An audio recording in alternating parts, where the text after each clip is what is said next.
You are, and you know that you are. Thoughts such as I am, awareness, or I am, appear as images or words in the mind. You are aware of these thoughts.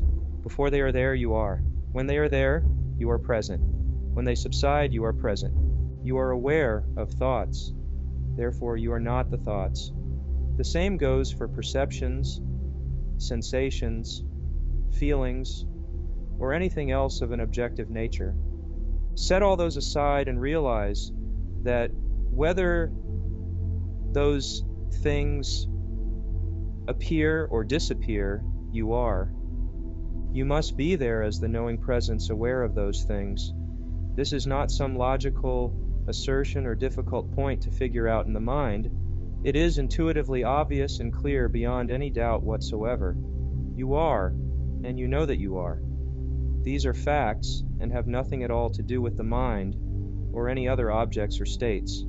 This is immediate and irrefutable experience. You cannot say, I am not, nor can you say that there is no awareness. That is all there is to it. You are, and what you are is that which is knowing the mind and all else. See this much, and your work is done. Pause with this knowledge and just be, instead of constantly returning to the mind, trying to figure things out conceptually. Awareness, which is your nature, never becomes an object. The thought awareness is an object, but the one who knows the thought is not an object. You will run into trouble if you try to grasp all this mentally and pin it down into a specific state or experience. Of course, you come up empty-handed because what you are is totally non-objective, not vague or distant. It is so clear and present that we tend to overlook the obviousness of it. Clear self-knowledge is the end of suffering. Take time to linger over the richness and impact of the revelation of your essential being. Nothing new will be brought in, but something that has been ever present but not fully appreciated emerges in greater clarity as it is recognized and seen for what it truly is. This is your own self.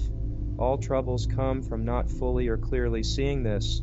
All separation, suffering, doubt, worry, anxiety, and so on arise from this. In fact, the clarity on this is really synonymous with the resolution of all those things. The urge to get rid of suffering as some task unto itself is a misunderstanding. Lack of self-knowledge is the root of suffering. Clear self-knowledge is the end of suffering. Your true being is one with the real. It is free.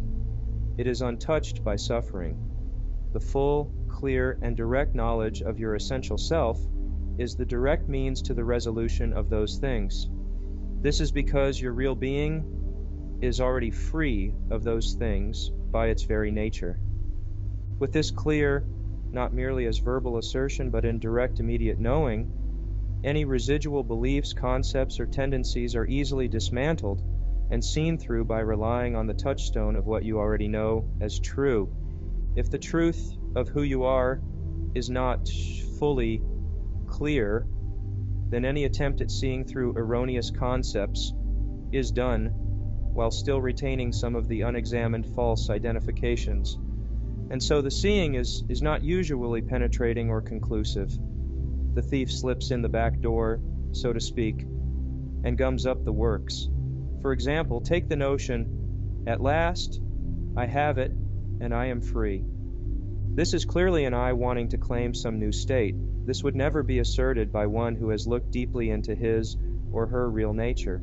This notion is based on the belief that freedom and your being are separate. But deep looking shows that you have never stood apart from awareness at any time, that freedom is not a state that is attained, much less is there any separate one to achieve it. All of these points are an outgrowth of an emphatic and deep knowing of your actual nature. That is why all the mileage is gained by nailing this down with no doubts.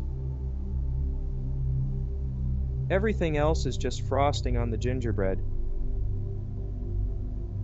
The purpose of non-duality is to clarify your real identity. That is it, in a nutshell. The mechanism of suffering. The basic truth is your identity as non-conceptual awareness or non-objective being itself. In the last analysis, all that appears is non-different from this aware presence, thus non-duality. This is the main aspect, but there is more to the pointers than just this. There is what I call the mechanism of suffering. It is the notion of the presence of a limited sense of self or I. Once this notion kicks in, we go looking to define that I in the images and identifications created in the mind. The problem is that you are not in the mind. In fact, there is no I at all. It is a false assumption. However, as long as it is operative, the energy of belief propels us back into the mind, searching for reality, identity, and happiness, for the assumed separate self. This is the mechanism that keeps us in apparent bondage to the mind. It needs to be seen and understood. The binding thoughts are images in the mind that revolve around the sense of me. The belief in that me keeps the whole network in motion. If the I notion is examined, you find that you are not a separate I at all. In fact, there is no separate I present. It is only assumed. When you see this, you can no longer give this concept any belief, and by extension, all belief and concern in the self-centered mental concepts is removed. A little bit of looking is all it takes to confirm this in your own experience. Of course, all the while, you are standing as the undeniable presence of awareness, so nothing is lost or gained ultimately. However, once the I is recognized as a non-existent phantom, the plug is pulled on the mechanism of suffering. It is an important adjunct to the seeing of what you are. You could call it the discarding of what you are not.